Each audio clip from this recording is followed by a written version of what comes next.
गुरु जी को मन ही मन नमन करते हुए आज की क्लास शुरू करते हैं।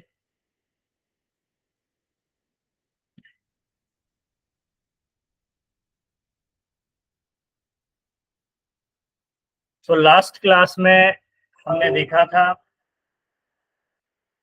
जो 6 महीने से लेके 2 साल तक के बच्चे हैं उनका किस तरीके से कॉम्प्लीमेंट्री फूड की हमें जरूरत पड़ती, क्योंकि जो 6 महीने के बाद सिर्फ माँ का दूध जो है काफी नहीं होता है। थोड़ा सा एक 5 मिनट में हम रिवाइज करेंगे, फिर हम आगे बढ़ेंगे।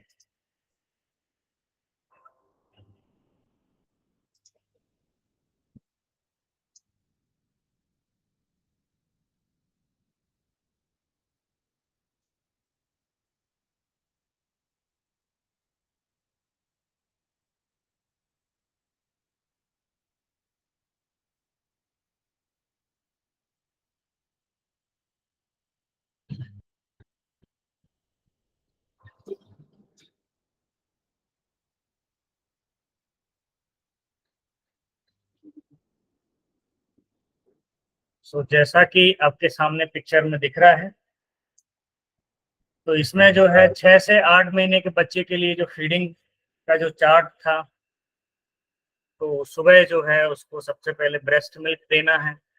फिर जो है हमें मिड मॉर्निंग 10 बजे से 1 बजे के बीच में राइस दाल इस तरीके का प्यूरी वगैरह उसका बना के दिया जा सकता है।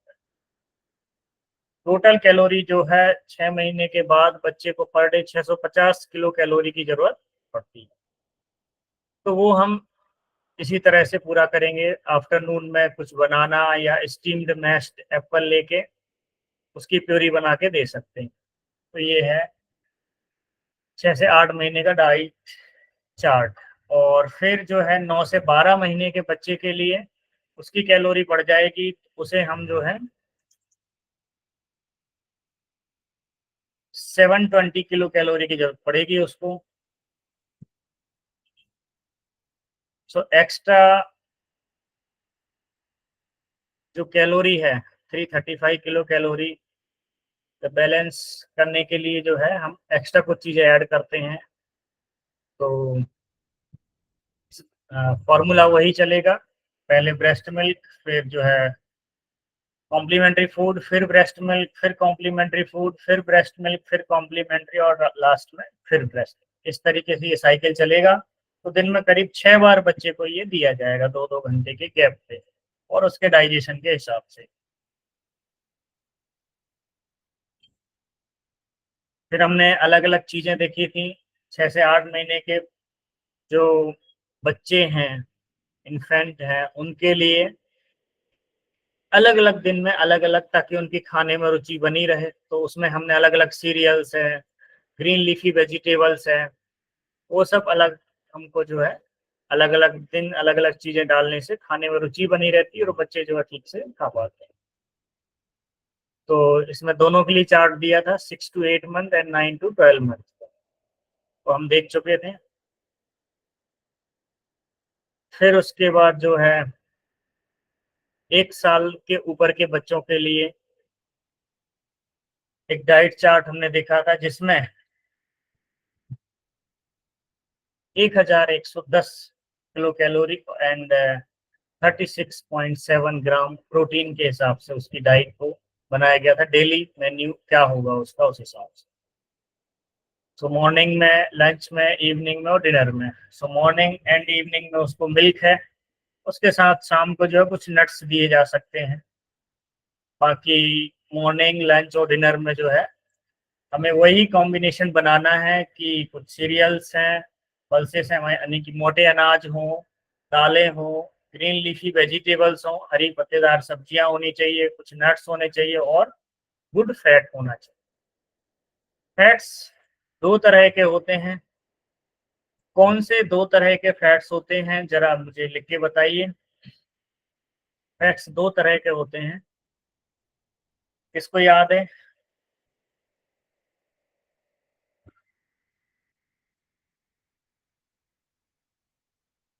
सभी को स्क्रीन शो हो रही है क्या?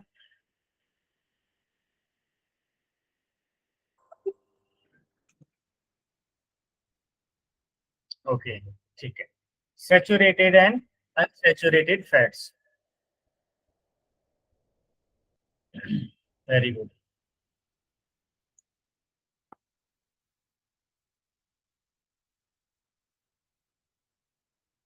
फिर हमने देखा था कि बच्चों को किस तरीके से खिलाना है, हाइजीन प्रैक्टिसेस देखी थी। और इसके बाद हमें पढ़ना था लैक्टोज इंटॉलरेंस के बारे में। लास्ट क्लास हमारी यहीं पर एंड हुई थी। और हमने रिस्पॉन्सिव फीडिंग के बारे में भी पढ़ा था। तो अभी हम देखेंगे कि ऐसे बच्चे जिनको अगर दूध नहीं पचता है, लैक्टोज इंटॉलरेंस है, तो उनके लिए क्या किया जा सकता है। सो ड्यूरिंग एक्यूट और क्रोनिक डायरिया के दौरान जो है लैक्टोज इंटॉलरेंस एक हल्की और क्षणिक समस्या है, कुछ समय के लिए हो सकता है। यह आंतों की जो सेल्स होती हैं उनमें लैक्टेज नाम का एंजाइम की कमी के कारण होता है, जो दूध में लैक्टोज के पाचन के लिए आवश्यक है। तो एक बार में लिए जाने वाले दूध की मात्रा को कम करके या अनाज दाल के भोजन के साथ दूध लेने या फिर दही के रूप में दूध लेने से इस समस्या को दूर किया जा सकता है।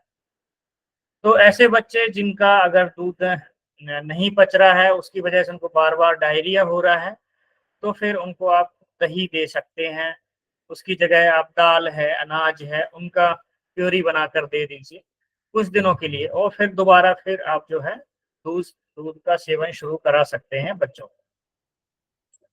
एक्यूट डायरिया है, यानी कि अभी शुरुआती डायरिया की स्थिति में दूध का सेवन बंद करने की कोई आवश्यकता नहीं है। लेकिन क्रॉनिक, लंबे समय तक अगर बच्चों को दस्त लगते हैं, तो उस समय फिर जो है उनके अंदर लैक्टोज इंटॉलरेंस डेवलप हो जाता है।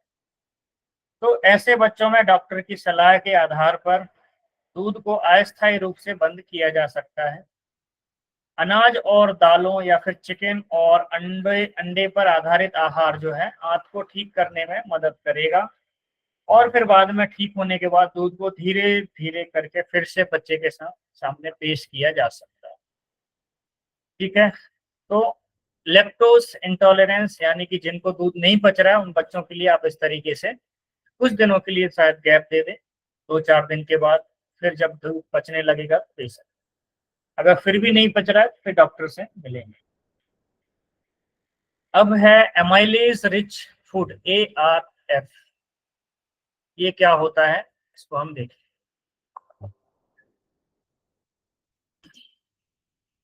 सो जर्मिनेटेड सीरियल्स, यानी कि जो अंकुरित अनाज का आटा जो होता है, उसमें अल्फा अमाइलेज करके एंजाइम होते हैं जिससे वह भरपूर होता है। सो अमाइलेज रिच फूड का ये निर्माण करते हैं, और इस प्रकार के जो खाद्य पदार्थों की थोड़ी मात्रा भी तरल हो जाती है। तो अनाज आधारित आहार का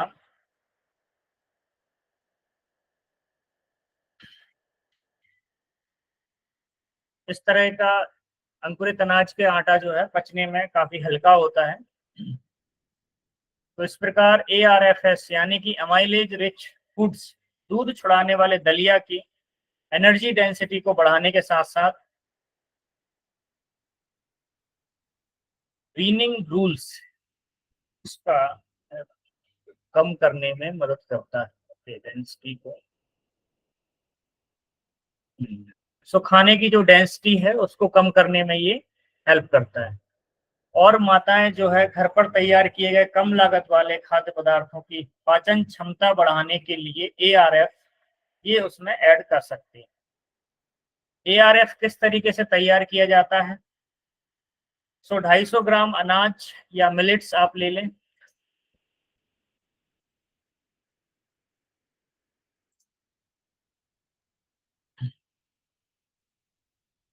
एक मात्रा 250 ग्राम अनाज लिया जा सकता है, उसमें चाहे गेहूं है या कुछ और भी, बाजरा है या मिलेट्स हैं, वो ले लेना है।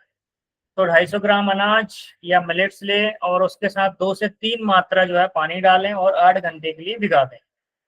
फिर अतिरिक्त पानी निकाल दें और अंकुरित होने के लिए 24 से 48 घंटे तक अंधेरे में रखें। फिर 5 से 8 घंटे धूप में सुखाएं। फिर पानी निकालने के लिए चपटे पैन में हल्का सा भून लें। अनाज ये बन गया आपका ARF। फिर इसको जो है भूनने के बाद हल्का सा रोस्ट करने के बाद इसको पीसकर पाउडर बना लें और फिर एयर टाइट बोतलों में या जार में स्टोर करें। फिर प्रत्येक फीड में जो है जब भी आपको खिलाना हो तो 5 ग्राम 1 चम्मच पका हुआ ARF डालें, पानी के साथ मिक्स करके उसको प्योरी की तरह बन जाएगा। वो ऐड किया जा सकता है आपकी दूसरी प्योरीज के साथ।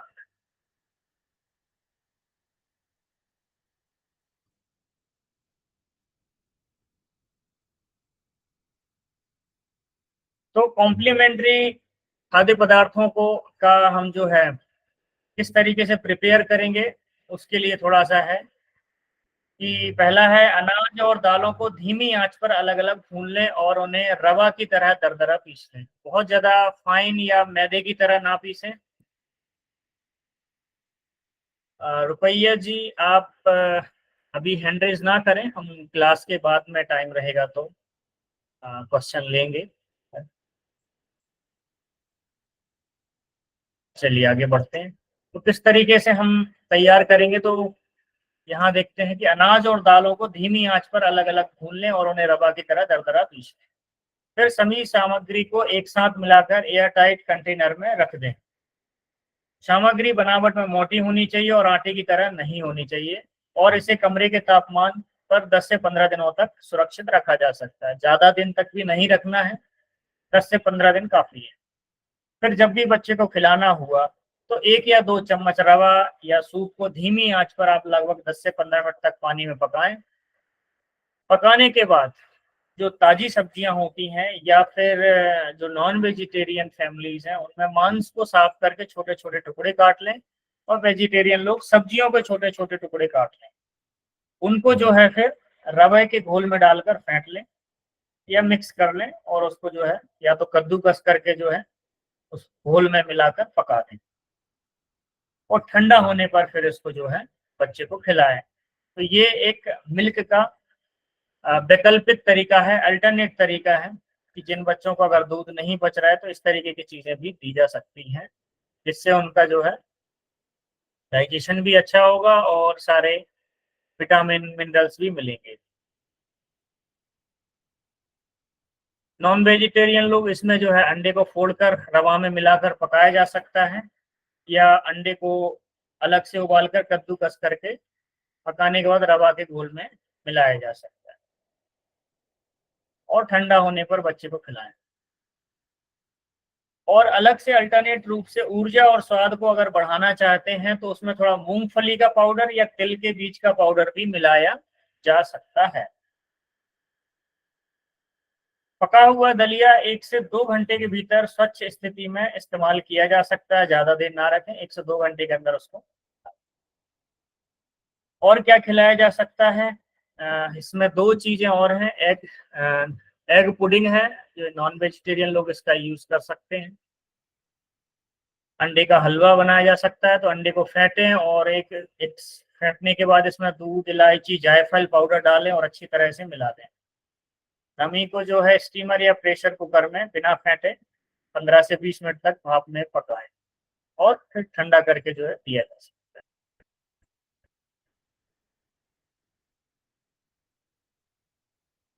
है। ओके, सो अभी हम चार्ट देखेंगे।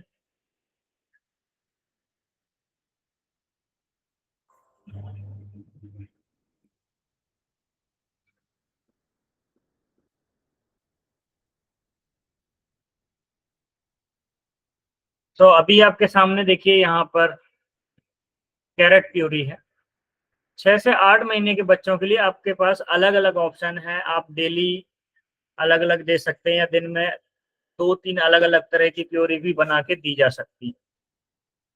तो पहला है कैरेट प्यूरी। इसमें एनर्जी है 110 किलो कैलोरी, प्रोटीन 4.85 ग्राम, आयरन 1.01 मिलीग्राम है एंड जिंक 0.71 mg है। तो इसमें इन्होंने क्या लिया है, राइस रवा 15 ग्राम एंड रेड ग्राम या ब्लैक ग्राम दाल का रवा 15 ग्राम लिया है। फिर कैरेट जो है 25 ग्राम रहेगी। वाटर उसमें 200 ml वाटर में पकाया। सो टोटल इंग्रेडिएंट का वेट हो गया 55 gram without water. Water 200 ml add हुआ। फिर उसको पकाते जाएंगे जब तक वो जो है पानी वहां पे जो है गाढ़ा नहीं हो जाता। गाढ़ा बनने के बाद एक 10 से 15 मिनट आप पकाएंगे। पकाने के बाद जब वो गाढ़ा हो जाएगा फिर उसको ठंडा करके बच्चों को खिलाते हैं। तो कैरेट प्यूरी जो है वो खिला सकते हैं। इसी तरह से पम्पकिन प्यूरी है। एक मेन केमिकल मतलब मेन इंग्रेडिएंट जो है, आप रवा इसमें ले लीजिए। रवा अलग अलग हो सकते हैं। चने का रवा है, राइस का रवा है, या गेहूं का रवा बना सकते हैं। व्हीट रवा जो आता है वो है। फिर इडली सॉरी हाँ, इडली रवा भी आता है, उसके साथ भी दिया जा सकता है। सूजी के साथ है, तो सूजी जो है उसके साथ भी प्योरी को बनाया जा सकता है। फिर उसके साथ पंपकिन प्योरी के लिए 25 ग्राम पंपकिन ले लीजिए। Water 200 ml। टोटल इस तरीके से आपने वेट कर लेना है। तो 55 ग्राम विदाउट वाटर। फिर जो है पालक। पालक में आपने इसमें एनर्जी है 1080 किलो कैलोरी एंड प्रोटीन है 5.22 gram. Iron 1.60 mg and zinc 0.7। तो इसमें इन्होंने राइस रवा 15 ग्राम लिया। फिर लेंटिल रवा और ग्रीन ग्राम, नहीं तो रेड ग्राम, नहीं तो ब्लैक ग्राम, दाल का रवा, इनमें से किसी एक का भी रवा जो है 15 ग्राम ले। एंड स्पिनच की प्यूरी जो है 2 टेबल स्पून लिए 25 gram. And water same 200 ml। And total ingredient weight आ जाएगा 55 ग्राम विदाउट वाटर। ठीक। इसके बाद है पोटैटो की भी सेम उसी तरह से आपने बनानी है प्योरी। कोई भी रवा ले लीजिए, उसके साथ में बाकी चीजों को ऐड करते जाइए। तो पोटैटो प्यूरी है, एप्पल प्यूरी है, फिर उबला हुआ अंडा है, एंड मैश्ड फिश है। तो तरीका वही रहेगा, उसी तरह से आप बना के जो है दे सकते।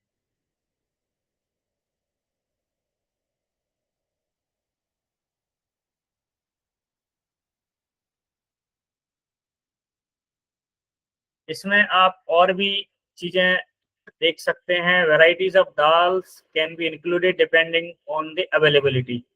15 gram of one or more dals can be used for the preparation of the above recipes. And well cooked and mashed lobia, kidney beans, chickpea can be added to infant diet.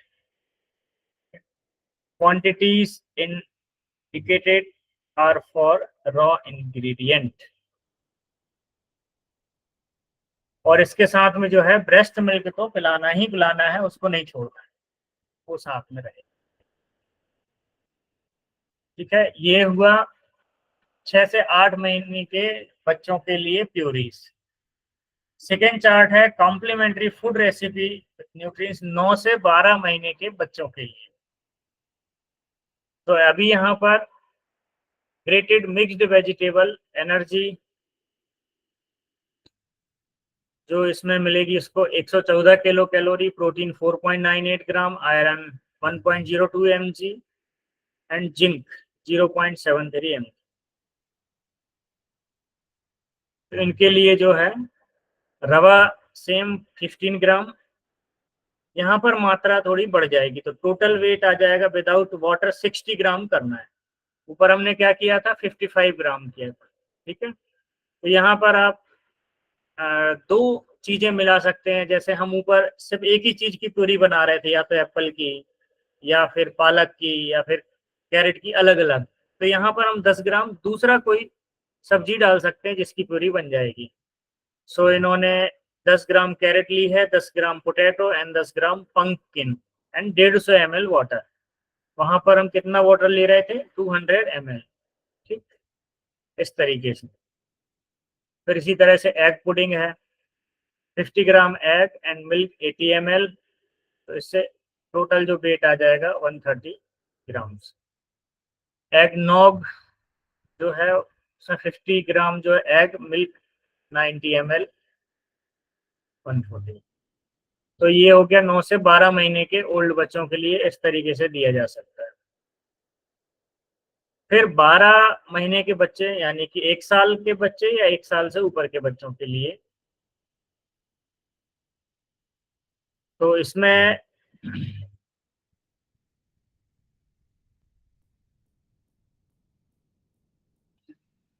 Rice रवा same रहेगा, जो 15 ग्राम किसी भी तरह का रवा दूसरा use करना है, वाटर 130 उसको पका के जो है, और उसके साथ अंडा अलग से दिया जा सकता है। इसी तरह से वेजिटेबल खिचड़ी बनाई जा सकती है। यहाँ पर टोटल वेट जो हो जाएगा 70 ग्राम हो जाएगा without water. Okay, so healthy snacks किस तरीके से बच्चों को दिया जा सकता है 6 महीने से 12 महीने तक के बच्चों के लिए? तो ये यूज कर सकते हैं काउपी, ये जो है सोयाबीन एक तरह का, इसकी प्यूरी बनाई जा सकती है 12 महीने के नीचे वाले बच्चे या 12 महीने तक के बच्चों को। ठीक है, हरे मटर हैं, पपाया है, केला है, कार्ड है, अंडे हैं, पॉम्फ्रेट, फिश, इनको बॉइल्ड एंड मैश करना पड़ेगा, and murrel fish, boneless, boiled and meshed. तो ये एक स्नैक्स के तौर पे या उनको बीच बीच में खिलाने के लिए दिया जा सकता है। तो ये अभी हमारे 3 चार्ट हुए, आगे बढ़ते हैं।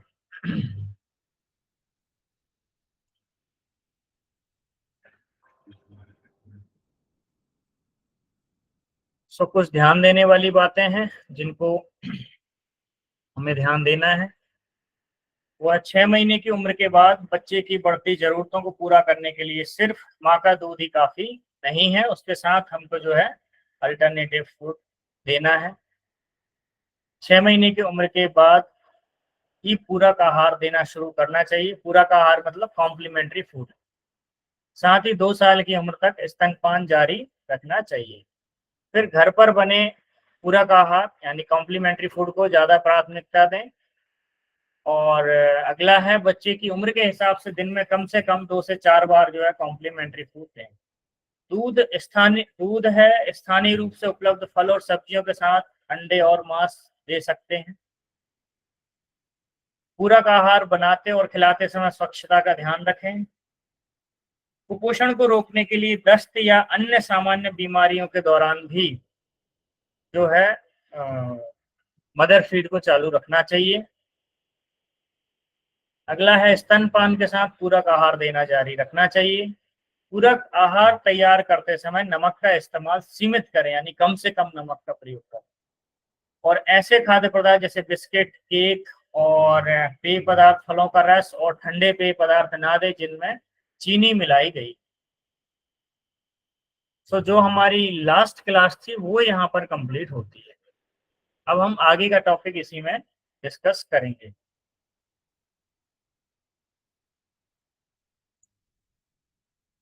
अब यहाँ से जो छोटे बच्चे हैं और किशोर अवस्था के जो बच्चे हैं उनके बारे में हम थोड़ा सा समझेंगे। तो 2 वर्ष से अधिक उम्र के बच्चों के लिए किस तरीके का आहार होगा, कैसे हमको चलना है, वो हम आगे पढ़ेंगे। तो बच्चों और किशोरों के लिए स्वास्थ्य और बीमारी दोनों ही स्थितियों में पर्याप्त और उचित आहार सुनिश्चित करें। तर्क क्या है? तो 2 वर्ष से अधिक उम्र के बच्चों और किशोरों के लिए संतुलित आहार प्रॉपर डेवलपमेंट में मदद करता है और उनकी प्रतिरक्षा को, इम्यूनिटी को बढ़ाता है। प्रॉपर डेवलपमेंट और वृद्धि के लिए पोषण संबंधी रूप से पर्याप्त संतुलित आहार आवश्यक है। बचपन के दौरान उचित आहार और शारीरिक गतिविधि एक संपूर्ण शारीरिक विकास करने में, विटामिन और खनिज की कमी की रोकथाम और बाद के जीवन में आहार से संबंधित पुरानी बीमारियों के जोखिम को कम करने के लिए आवश्यक है। क्या आवश्यक है? उनको पर्याप्त जो है संतुलित आहार देना। दूसरा, संतुलित आहार क्या करता है कि बच्चों में कुपोषण और संक्रमण और साथ में इन चीजों को कम करता है, और मृत्यु दर को जो है, अगर उनको नहीं मिलेगा, कुपोषण के शिकार होंगे, संक्रमण होगा, तो इससे मृत्यु दर बढ़ जाएगी। इसीलिए जो है इन स्थितियों पर ध्यान देना बहुत जरूरी है। किशोरावस्था के दौरान पोषण संबंधी देखभाल महत्वपूर्ण है, क्योंकि यह उनके त्वरित विकास की अवधि है। उस समय बच्चों का डेवलपमेंट तेजी से हो रहा होता है। सो बच्चों और किशोरों को अधिक भोजन की आवश्यकता क्यों होती है? तो एक नवजात शिशु पहले 2 महीनों के दौरान लगभग 28 ग्राम प्रतिदिन और उसके बाद 450 ग्राम प्रति माह की दर से तेजी से बढ़ता है, और जन्म के समय उसका वजन 5 महीने तक दुगना और 1 वर्ष की आयु तक तिगुना हो जाता है। ये बात थोड़ा सा ध्यान से समझें, थोड़ा कंफ्यूजिंग है, लेकिन समझेंगे तो क्लियर हो जाएगा। एक नवजात शिशु पहले 2 महीनों के दौरान, जब नवजात शिशु होगा तो पहले 2 महीने जो होंगे उसका जो डेली जो वजन बढ़ेगा वो 28 ग्राम प्रतिदिन के हिसाब से उसका वजन बढ़ेगा, और उसके बाद 2 महीने के बाद फिर जो है 450 ग्राम प्रति माह की दर से तेजी से उसका वजन बढ़ता है, और जन्म के समय उसका वजन 5वें महीने तक दोगुना हो जाता है। यानी कि जन्म के समय जो उसका वजन होता है वह उसके 5 महीने तक दुगना हो जाता है और 1 वर्ष की आयु तक तिगुना हो जाता है। तो दूसरे वर्ष के दौरान एक बच्चे का वजन लगभग 2 किलोग्राम बढ़ेगा, और 2 से 10 वर्ष की आयु के बीच बच्चे का वजन हर साल 15 से 3 किलोग्राम बढ़ता है।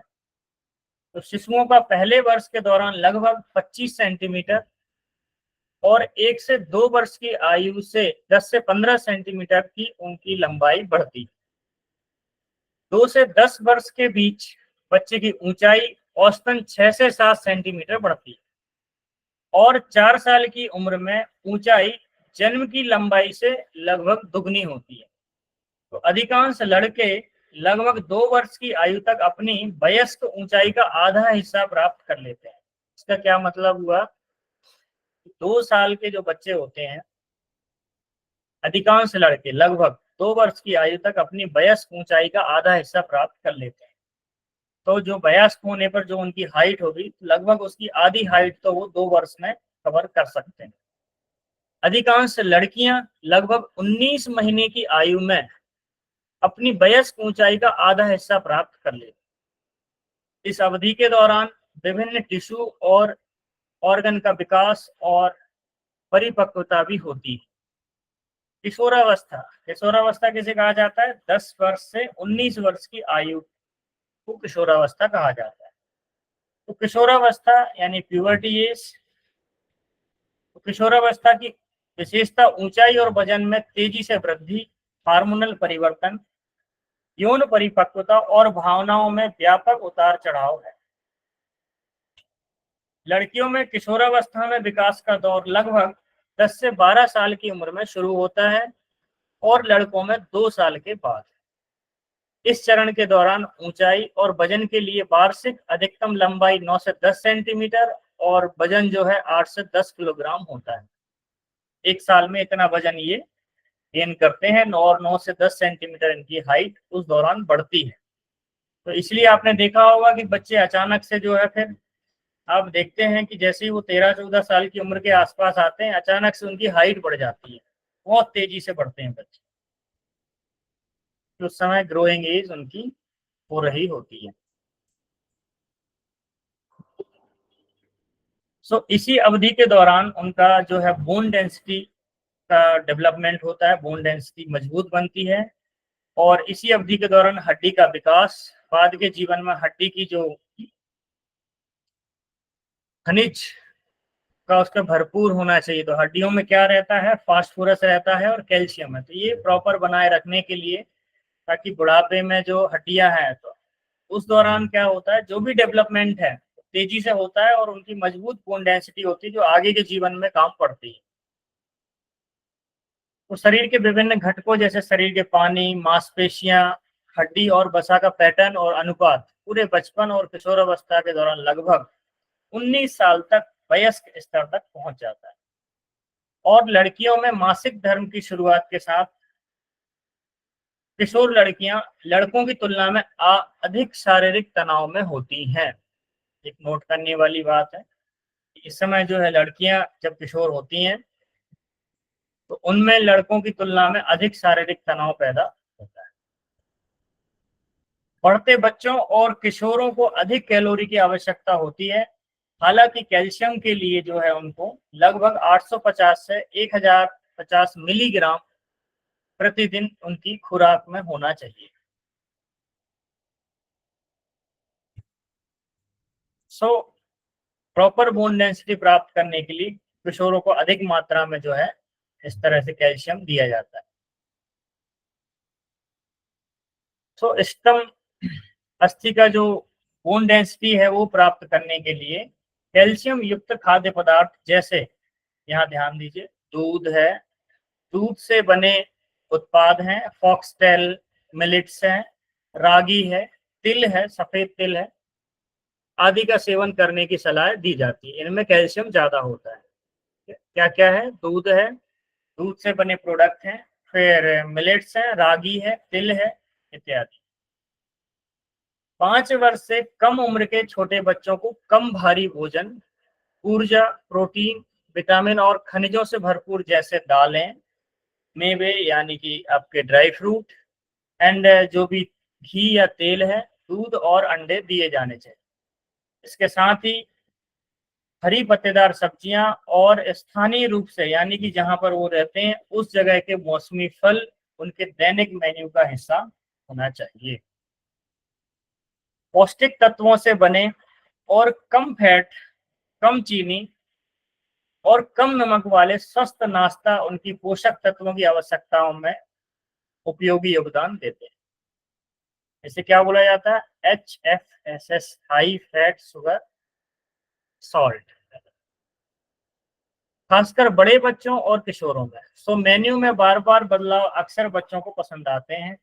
तो बड़े बच्चों और किशोरों को उच्च कैल्शियम आवश्यकताओं को पूरा करने और गुणवत्ता वाले प्रोटीन प्राप्त करने के लिए पर्याप्त दूध का सेवन करना चाहिए। तो दूध तो उनको कंपलसरी देना है अगर उनके अंदर दूध पचाने की क्षमता है। इसके अलावा और क्या दे सकते हैं? प्रोटीन के सबसे बढ़िया जो स्रोत है इनमें जो है बंगाल चना, टोफू है, पनीर भी जो है प्रोटीन का अच्छा स्रोत है।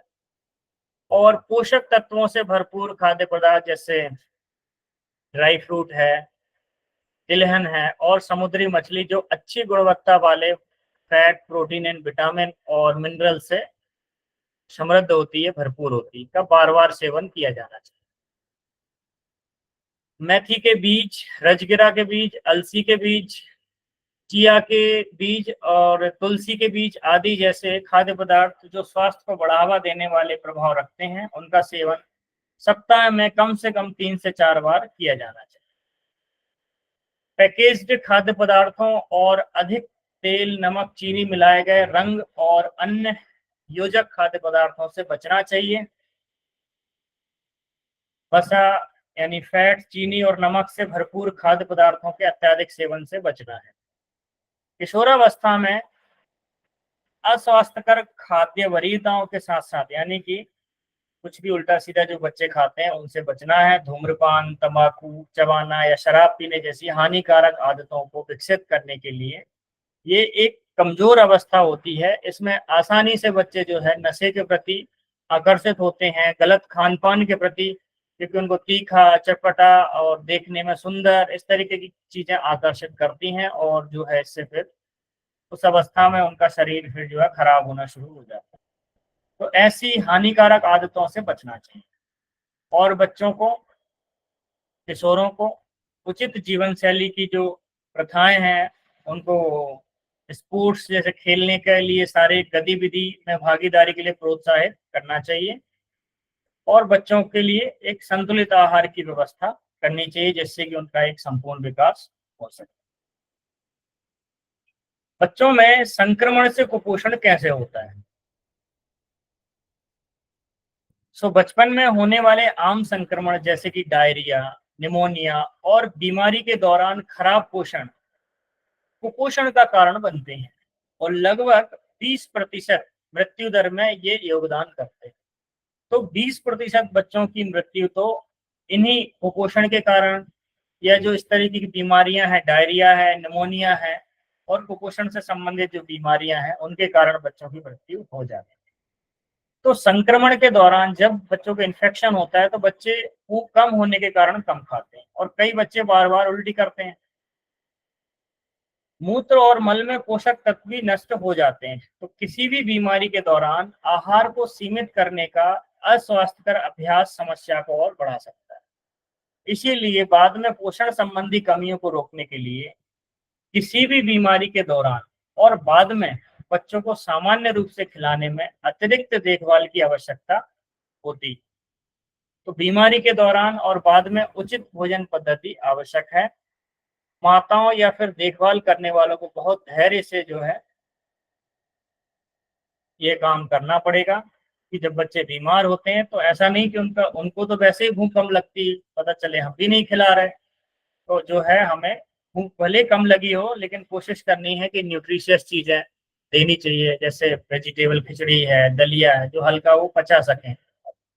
और अगर बार बार दस्त या डायरिया होता है तो उस समय इलेक्ट्रॉल वगैरह देना है ताकि जो उनके अंदर इलेक्ट्रोलाइट की कमी ना हो।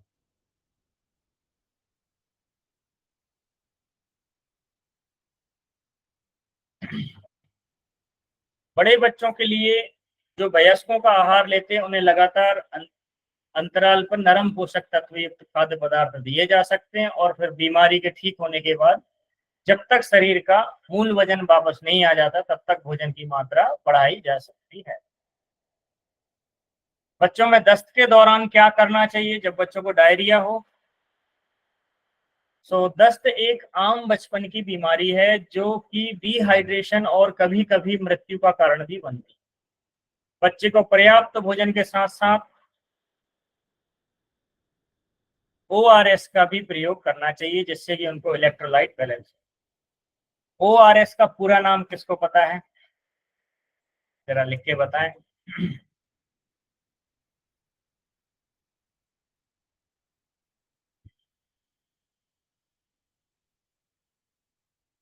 क्लास समझ में आ रही है? फिर हम अभी 1 मिनट का गैप लेते हैं, तब तक आप ओआरएस का फुल फॉर्म बताइए।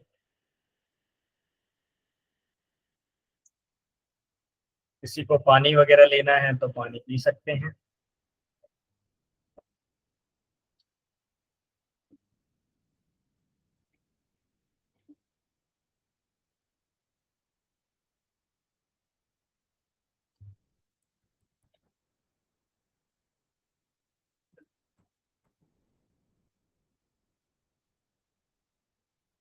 बहुत बढ़िया Somnath ji, oral rehydration solution.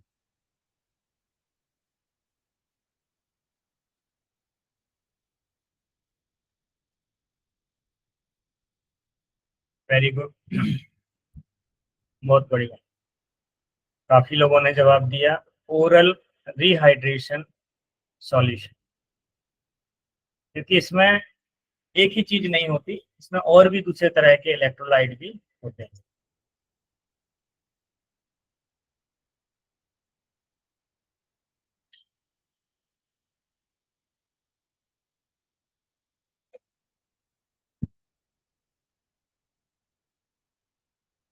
चलिए आगे बढ़ते हैं।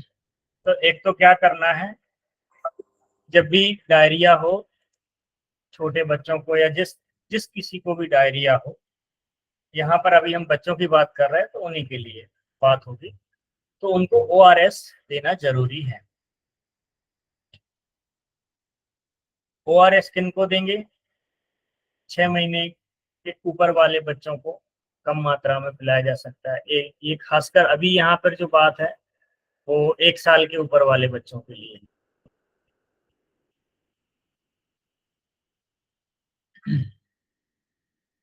किशोरों की भी बात हो रही है यहाँ पर, प्यूबर्टी, इस तरीके से। तो बड़े बच्चों की यहाँ थोड़ी सी बात हो रही है। छोटे बच्चे जो है अगर उनको कभी तो उनको उनकी अलग दवाइयाँ होती हैं और मदर फीड से ही उनको जो है जो भी चीजें हैं उसी से मिलती है। उनका पानी की सारी मात्रा उनको मदर फीड से मिलती है। 6 महीने तक के जो बच्चे हैं, 6 महीने के बाद जो है बच्चों को हम पानी वगैरह देना शुरू करते हैं। तो पहला हो गया कि ORS, ओरल रिहाइड्रेशन सॉल्यूशन का उपयोग करके हम उनके फ्लूइड और इलेक्ट्रोलाइट की जो हानि हो जाती है उसको ठीक करने में हेल्प मिलती है। अगला है कि कैलोरी युक्त अर्ध ठोस मुलायम आहार विभिन्न प्रकार के अनाज और दालों से तैयार किया जा सकता है। अंकुरित और पके हुए अनाज या दालों का आटा आसानी से पचने योग्य होता है, तो इसका उपयोग किया जा सकता है। तो हमने अभी ARF देखा था ना, एमाइलेज रिच फूड्स, इससे बनता है जो अंकुरित अनाज रहते हैं उनको पीस कर बनाया गया आटा, तो उसमें अमाइलेज ज्यादा मात्रा होता है जो कि पचने में हल्का होता है। और अमाइलेज नाम का एक एंजाइम भी है, कौन से ऑर्गन से प्रोड्यूस होता है? किसी को याद है अमाइलेज कहाँ से प्रोड्यूस होता है?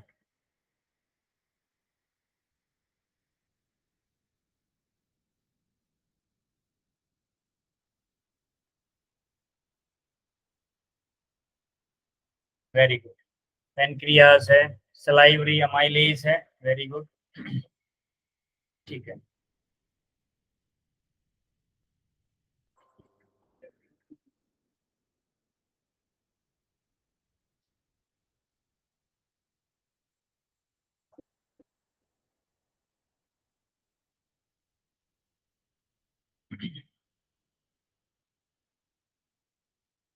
तो ARF, इसका उपयोग किया जा सकता है, दूध को अनाज और दालों के आहार में मिलाकर दे सकते हैं, दूध के साथ इस तरीके से दिया जा सकता है। अगर यदि दूध सहन नहीं होता है तो इसे बराबर मात्रा में दही या दही से बदला जा सकता है।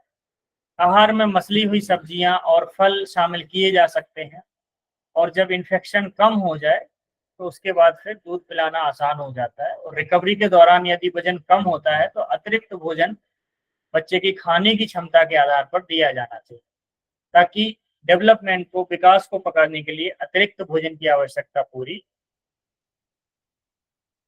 अधिक खाने से भी बचना चाहिए, क्योंकि अगर अधिक खाएंगे तो फिर मोटापा जो है बढ़ेगा और उससे जो है इंसुलिन रेजिस्टेंस पैदा होगी और मधुमेह जैसी चयापचय संबंधी बीमारी होने का चांस रहता है। तो हल्का भोजन दें लेकिन न्यूट्रिशियस दें, उससे क्या है, ऐसी चयापचय संबंधी बीमारियों को रोकने में मदद मिलती है। सो इसमें अब हम पहला चार्ट देखेंगे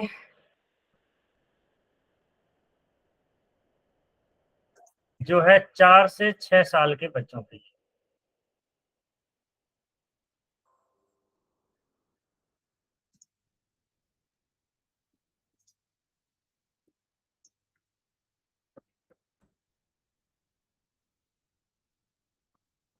तो पहले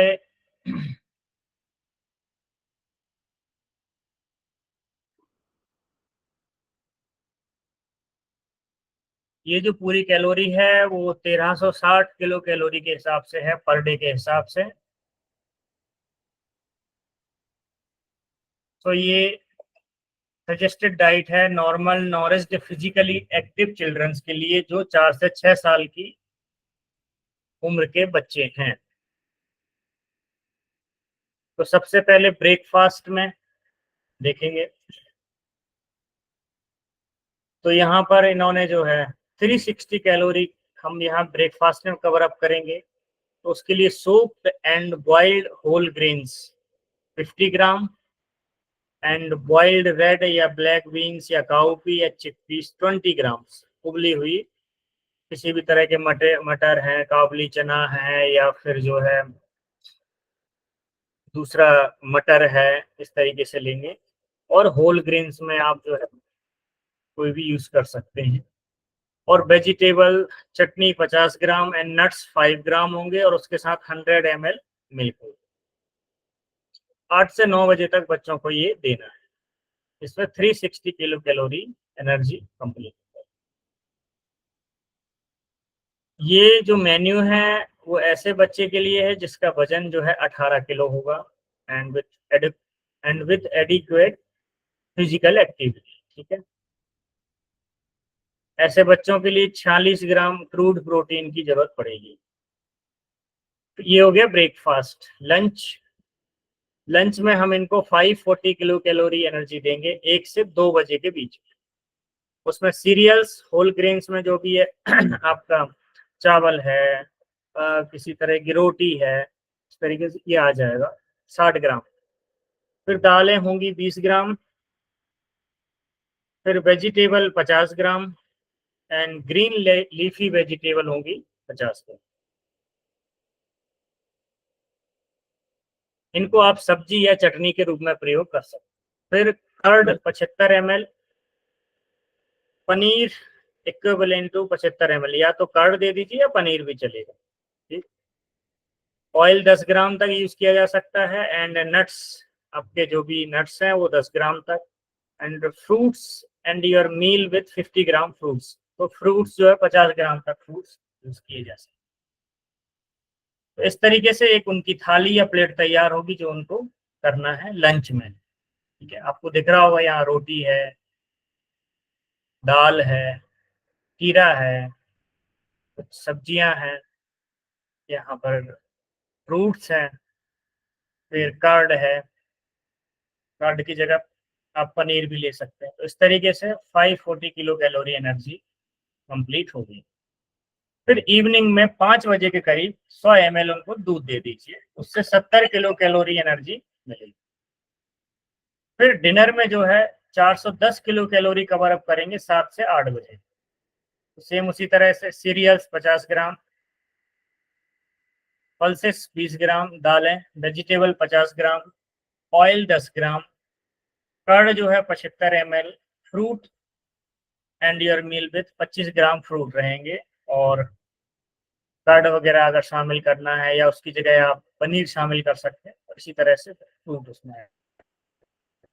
ठीक है, तो टोटल कैलोरी हो जाती है 1370 किलो कैलोरी पर डे।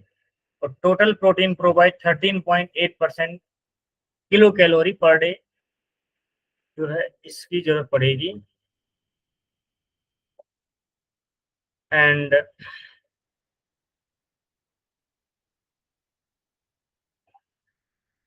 तो इस तरीके से आप बच्चों की थाली तैयार कर सकते हैं, अलग अलग चीजें।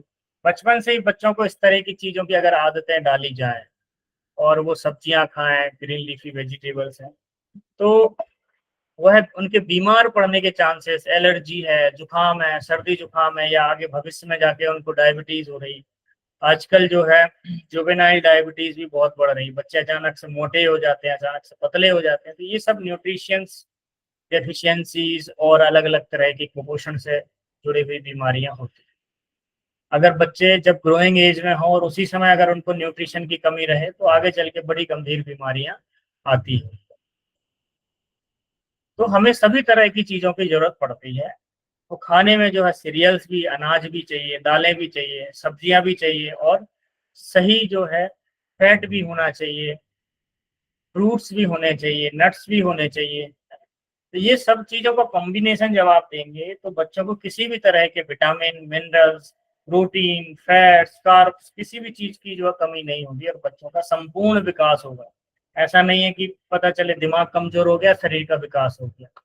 तो शरीर के साथ जब आप सब चीज देंगे बच्चों को और उनका डाइजेशन सही रहेगा तो बच्चे पूरी तरह से एक नॉर्मल इंसान की तरह उनका डेवलपमेंट होता है। अगर किसी बच्चे का नॉर्मल डेवलपमेंट नहीं है तो कहीं ना कहीं हमको ये देखना जरूरी है, या तो उसका पाचन सही नहीं है या फिर उसके खाने में वो डाइट ही नहीं है जिससे कि वो शरीर को अपनी जरूरत पूरी कर सके। ठीक है,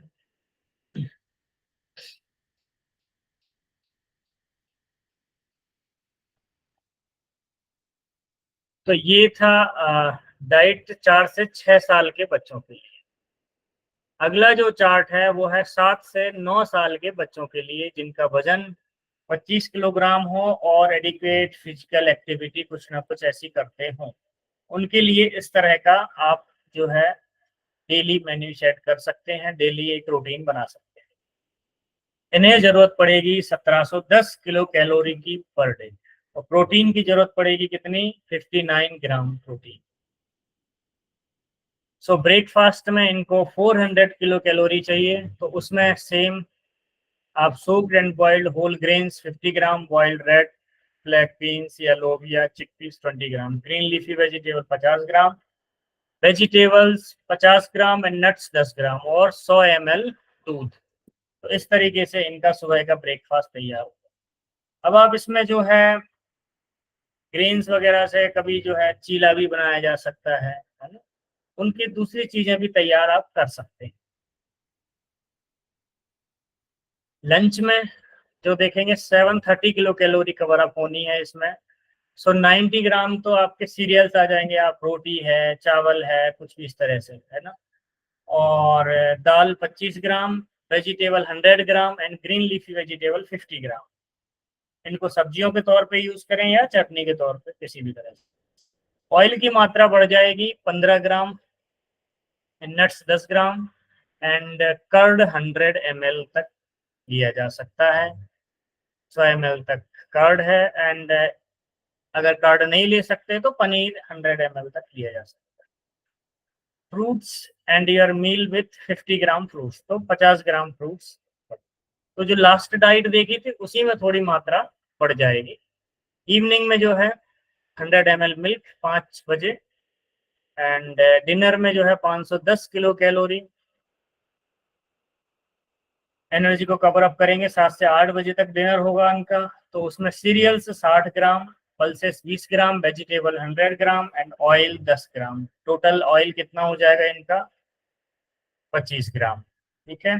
curd 100 ml, fruits end your 50 gram fruits and curd 100 ml and ये फ्रूट्स वगैरह। इस तरीके से ये 7 से 9 साल के बच्चों के लिए जो एक्टिविटी, फिजिकल एक्टिविटी करते हैं और उनका 25 किलोग्राम करीब उनका वजन हो, तो उस तरह के बच्चों के लिए ये डाइट प्रेफर की जा सकती है। इस तरीके से वो, बाकी इसमें थोड़ा कम ज्यादा आप बच्चों के डाइजेशन के हिसाब से, उनके एक्टिविटी के हिसाब से कर सकते हैं। अगर बच्चे बहुत ज्यादा खेलते हैं या फिजिकल एक्टिविटी ज्यादा है तो थोड़ी मात्रा किसी चीजों की बढ़ाई जा सकती है जो ज्यादा एनर्जेटिक। अगर बच्चा घर में सुस्त रहता है, बाहर ही नहीं निकलता है, फिजिकल एक्टिविटी नहीं है, मोबाइल में ही गेम खेलते रहते हैं, तो उनके लिए फिर कैलोरी कम कर दी जाएगी, क्योंकि उनका सिर्फ ब्रेन ज्यादा कैलोरी का यूज कर रहा है, बाकी शरीर सोफा पे पड़ा पड़ा जो है कोई काम नहीं कर रहा है। तो ऐसी अवस्था में बच्चों की कैलोरी आपने तो उसमें मेंटेन करनी, नहीं तो फिर मोटापा पड़ेगा, क्योंकि जितना एनर्जी वो कंज्यूम करेंगे उतना बर्न ही नहीं कर रहे। तो उस हिसाब से थोड़ा सा कम ज्यादा किया जा सकता है।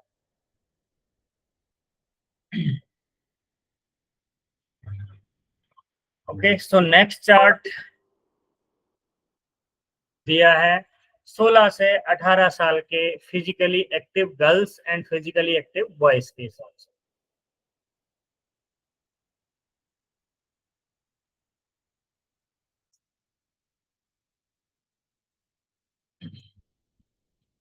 इसमें थोड़ी इमेज उतनी क्लियर नहीं है, तो उसके लिए हमें थोड़ा सा देखना पड़ेगा। कैलोरी बढ़ जाएगी, सब्जियों की मात्रा से 150 ग्राम, यहाँ पर फ्रूट्स हैं। इमेज क्लियर नहीं है इसमें, ऐसा कुछ इसमें पड़ेगा।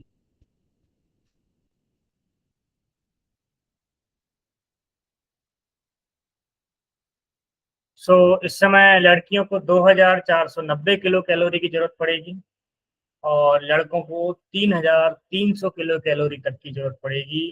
और इनका वजन जो है 16 से 18 साल की उम्र में 64 किलो वजन वाले बच्चों के लिए इस तरीके की डाइट जो है आगे प्रेफर होगी। तो उसमें जैसे आप कैलोरी बढ़ाना चाहते हैं तो सीरियल्स की मात्रा बढ़ जाएगी, फिर थोड़ा फैट की मात्रा भी बढ़ानी पड़ेगी क्योंकि ग्रोइंग एज है। और इसी तरह से फ्रूट्स जो हैं 150 ग्राम तक फ्रूट्स इसमें लिखा हुआ है। फिर नट्स हैं वो आपको देने हैं। प्रोटीन है, दूध तो कंपलसरी जो है, दूध बढ़ाया जा सकता है।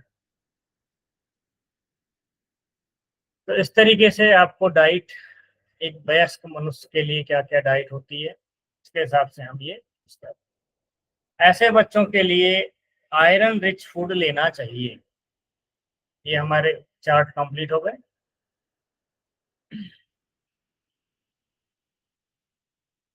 हरी पत्तेदार सब्जियां, दालें और सूखे मेवे जैसे पौधों के खाद्य पदार्थों में आयरन होता है।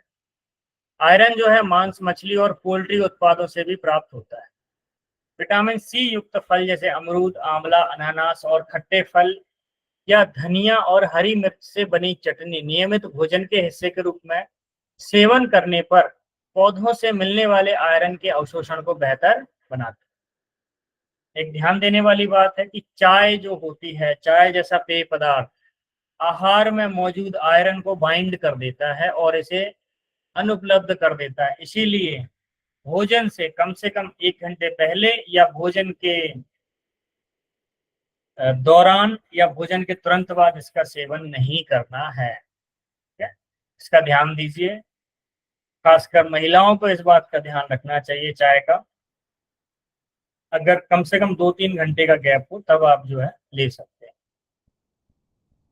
आयरन के लिए क्या लेना है? हरी पत्तेदार सब्जियां, दालें, सूखे मेवे एंड जो है आयरन मांस, मछली और पोल्ट्री में भी है। और बाकी इसके लिए विटामिन सी से युक्त जो है अमरूद, आंवला, अनानास, जितने भी खट्टे फल हैं और धनिया और हरी मिर्च से बनी चटनी को नियमित रूप से सेवन करना है।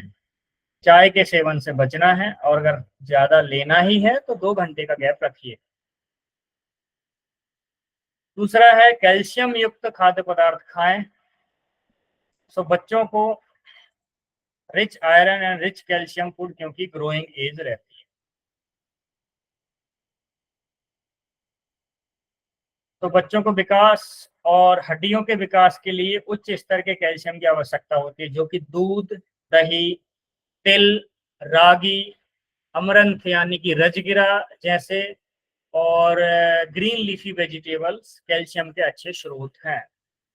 ये जो है उनके डाइट में शामिल होना है। दूध है, दही है, तिल है, रागी है, रजगिरा है, इस तरीके की चीजें दे सकते हैं और ग्रीन लीफी वेजिटेबल्स। इसके साथ नियमित व्यायाम कैल्शियम की कमी को कम करता है और हड्डियों को मजबूत बनाता है। सूरज की रोशनी में रहना जरूरी, लगभग 30 मिनट।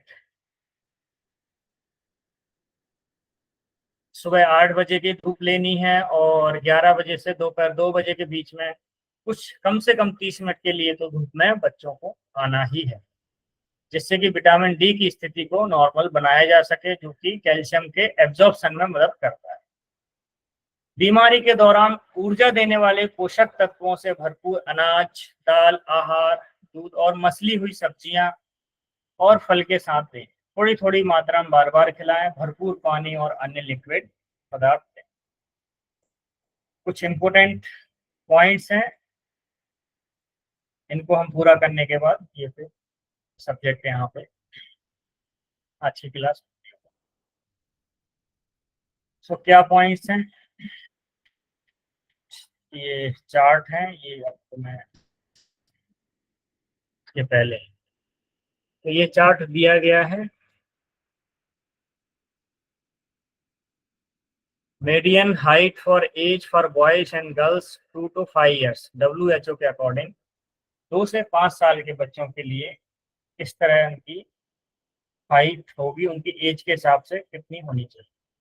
तो अगर 24 महीने का बच्चा है तो 87.1 सेंटीमीटर बॉयज। 43 महीने के जो बॉयज होंगे उनकी 100.4 सेंटीमीटर्स। इसी तरह गर्ल में देखा जाए तो जब 24 महीने यानी कि 2 साल तो 85.7 सेंटीमीटर। अगर एज जो है 43 महीने की होगी तो 99.7 सेंटीमीटर। इस तरीके से अलग अलग जो है एज के अकॉर्डिंग अलग अलग उनकी हाइट, ये एक नॉर्मल प्रोपोर्शन में उनकी हाइट बढ़ना जरूरी है, जो हम इस चार्ट से देख सकते हैं। ये पूरा चार्ट दिया है यहाँ पर 2 से 5 साल के बच्चों का वजन किस तरीके से होना चाहिए हाइट के हिसाब से। तो अगर किसी की हाइट 65 सेंटीमीटर है तो 7.4 kg उसका वेट होना चाहिए। ठीक, हाइट अगर 83.5 है, ये बॉयज के लिए है। फिर इस तरीके से अलग अलग ये पूरा चार्ट दिया गया। फिर गर्ल्स के लिए जो है अलग रहेगा। सो पॉइंट्स टू रजिस्टर, जो ध्यान देने वाली बात है, एक तो रेगुलर डाइट में जो भी है, pulses, nuts, oil seed, vegetable, seasonal fruit, egg and flash food regular diet में होना चाहिए। प्रॉपर मात्रा में जो है मिल्क, कर्ड और योगर्ट वगैरह बच्चों को देना चाहिए, बढ़ती उम्र के बच्चों को। बच्चों को फिजिकल एक्टिविटी के लिए प्रमोट करना चाहिए ताकि अप्रोप्रिएट लाइफ स्टाइल प्रैक्टिस हो सके। ओवर ईटिंग से बचना है और कम खाने से भी बचना है, जितना जरूरी है उतना जरूर खाना। और ज़्यादा नमक, फैट और सॉल्ट से भरी हुई चीज़ें, भरपूर चीज़ें नहीं खानी है। प्रोसेस्ड खाद्य पदार्थों का सेवन सीमित करें। पूरी तरह बंद तो नहीं कर सकते बच्चे, लेकिन कोशिश करें कि हफ्ते में या महीने में एक आध बार हो या 2 बार हो, ज़्यादा से ज़्यादा। इस तरीके से आप कंट्रोल कर सकते हैं। अच्छा, कुछ आजकल बच्चों में जब किशोरावस्था आती है तो वो डाइटिंग के लिए भी बड़ा उत्साहित रहते हैं कि भी वजन बढ़ ना जाए, बढ़ ना जाए। तो अंधाधुंध डाइटिंग को भी जो है उनको प्रोत्साहित नहीं करना है। ना तो अधिक खाने के लिए प्रोत्साहित करना है और ना बिल्कुल डाइटिंग के लिए प्रोत्साहित। तो ना अधिक खाना है ना कम खाना है, एक नॉर्मल संतुलित आहार लेना। आहार में अधिक फाइबर युक्त खाद्य पदार्थ जैसे साबुत अनाज, बाजरा, दालें, मेवे और सब्जियां शामिल करें।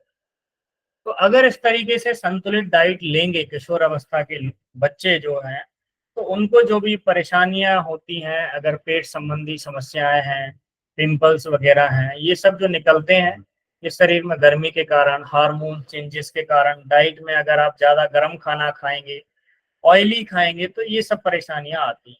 तो एक संतुलित भोजन लीजिए जिसमें सही मात्रा में आपके fat, minerals, vitamin, protein, carbohydrate इत्यादि होने चाहिए। ठीक है, तो आज की क्लास यहीं पे जो है पूरी होती है। नेक्स्ट क्लास में हम इसी के आगे फिर और पढ़ेंगे कुछ जरूरी चीजें डाइट से संबंधित। सभी का बहुत बहुत धन्यवाद।